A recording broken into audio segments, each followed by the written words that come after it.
আমি এবারের নির্বাচনে দুইজন প্রার্থীর পক্ষে আমার প্রচারণা চালিয়েছিলাম। একজন হচ্ছে তাসনিম জারা, আরেকজন হচ্ছে ব্যারিস্টার রুমিন ফারহানা। তো দুইজনই স্বতন্ত্র প্রার্থী ছিল। তবে আমি প্রথম থেকে বলেছি যে বিএনপির যে প্রথিতযশা রাজনীতিবিদ আছে, যাদেরকে দল মতের বাহিরে গিয়ে মানুষ শ্রদ্ধা করে, তাদের মধ্যে ব্যারিস্টার রুমিন ফারহানা তিনি অন্যতম। একটি উদারপন্থী, হয়তো সহিংস মেন্টালিটির না, অথবা কূট রাজনীতি তিনি পছন্দ করেন না।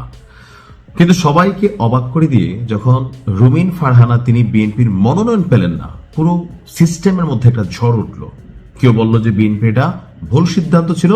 রুমিন ফারহানা তিনি নিজেই একটা ব্র্যান্ড, সেইখানে বিএনপি কিন্তু তাদের কোনো প্রার্থী দেয় নাই, দিছে কারে খেজুর গাছ মার্কা জুনাইদ আল হাবিব পীর সাহেব। তখনই আমি বলছিলাম যে রুমিন ফারহানা তিনি পাশ করবেন। বিএনপির এই সিদ্ধান্তটা হয়তো জোটের কারণে সেখানে রুমিন ফারহানাকে বলে দিতে হয়েছে। পরবর্তী সময় তিনি বহিষ্কার হয়েছেন দলের বিভিন্ন জায়গা থেকে। যাই হোক, তো রুমিন ফারহানার কপালে কি আছে? ব্রাহ্মণবাড়িয়া 2 আসনটি সরাইল, আশুগঞ্জ এবং বিজয়নগর, এই 3টি অংশ নিয়ে এখানে স্বতন্ত্র প্রার্থী হিসেবে নির্বাচন করেছেন রুমিন ফারহানা। তো 151টি কেন্দ্রের মধ্যে সর্বশেষ যতটুকু আমরা রেজাল্ট দেখছি, এখানে তিনি আপনার নিকটতম প্রতিদ্বন্দ্বী বিএনপি জোটের প্রার্থী বাংলাদেশ কেন্দ্রীয় কমিটির সহসভাপতি মাওলানা জুনাইদ আল হাবিব থেকে 3 থেকে 12,000। এখন অনেকগুলো কেন্দ্রের ফলাফল আসছে, কোনটার মধ্যে জুনাইদ আল হাবিব একটু বেশি পেয়েছে।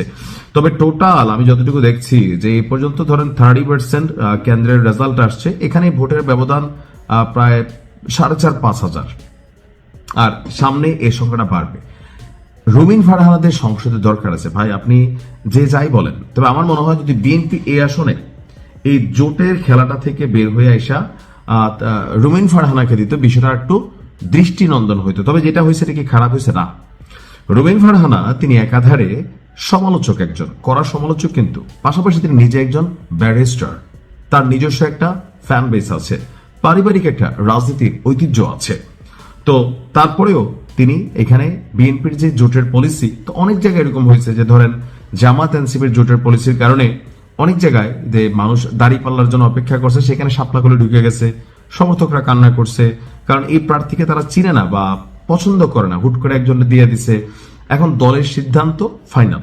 তো জোট নিয়ে রাজনীতি করতে গেলে স্বাভাবিক সব আসনেই তো একটা নিজস্ব ক্যান্ডিডেট থাকে, কিন্তু কেউ না কেউ কুরবানির বলি হয়। বাট রুমিন ফারহানা এককভাবে তিনি সংসদকে কাঁপাবেন।